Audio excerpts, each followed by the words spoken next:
All those evils you hear are deceptions from the pit of hell, so that people will lose faith in God's vessel. It is not the first of its kind. This is to send a stern warning to every one of you who think that you can manipulate vulnerable women and girls in the name of the Lord.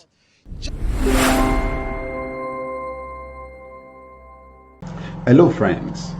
The enemy is quick to discredit a credible prophetic voice, whether politically or religiously. All those evils you hear are deceptions from the pit of hell, so that people will lose faith in God's vessel. It is not the first of its kind.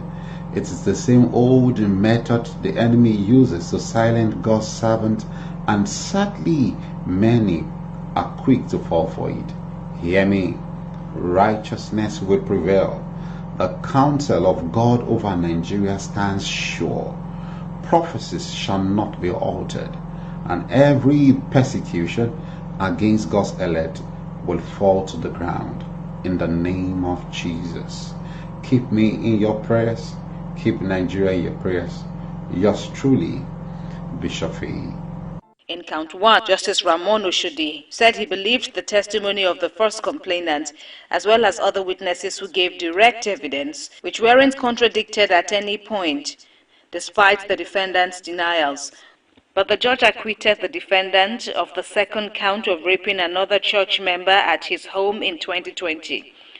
The court said the prosecution failed to prove the elements of the use of force, fear of harm by the complainant, and misrepresentation by the defendants to establish guilt beyond all reasonable doubt. The court cannot, for that Christmas, it cannot dash out judgments, it cannot dash out sentencing.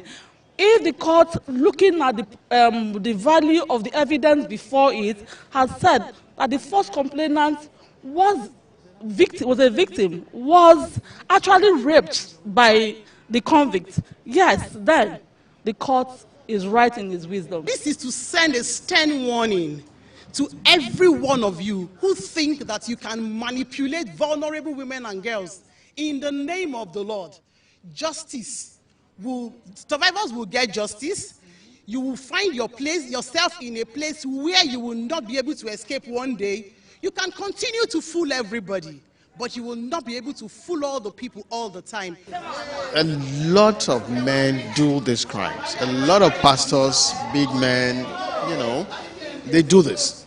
But it is about the survivors speaking up. So this has emboldened everybody who is a survivor of sexual assault. Defense counsel Adebayo Adigbite had urged the court to use his discretion in sentencing, but lead prosecutor Babajide Boye asked that he be sentenced as charged.